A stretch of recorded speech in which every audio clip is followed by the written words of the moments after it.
I'm standing here at the Tubman African American Museum of Art and History and Science and Inventions and a whole lot of other stuff that is housed here at this phenomenal museum is named, of course, Mrs. Harriet Tubman.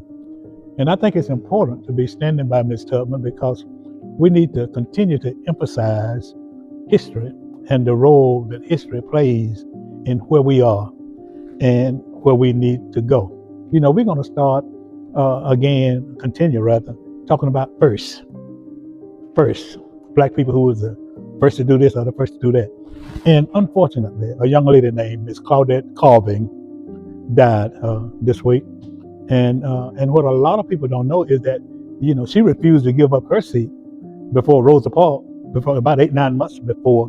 So that was kind of the beginning of the movement, although they didn't use her like they did Rosa Parks. But she was the one to kind of spark it.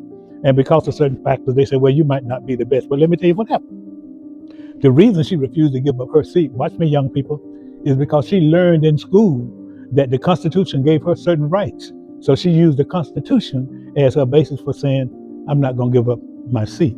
However, as a result of her effort and as a result of that incident, then that's kind of like later on, 8-9 months later, Ms. Rosa Parks did the same thing. And then the NAACP got involved and other organizations got involved, and that kind of sparked the movement.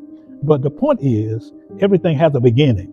So, and you can do the same thing. I can do the same thing. We can do the same thing. We can find meaningful ways to kind of look at injustices and wrongs and then make ourselves a committee of one in the right manner, of course, to address it in the right manner.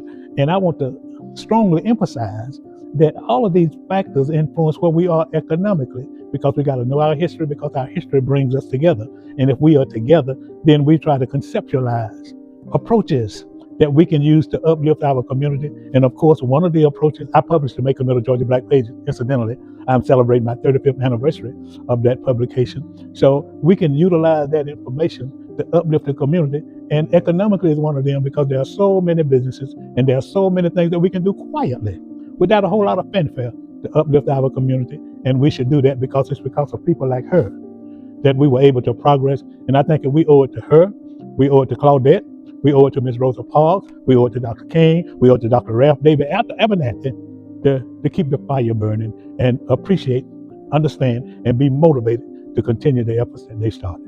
And again, my words of encouragement for this year is let's get it fixed in 2026. And my final expression, as I do in all of my Blackenomics series, don't just stand there, do something.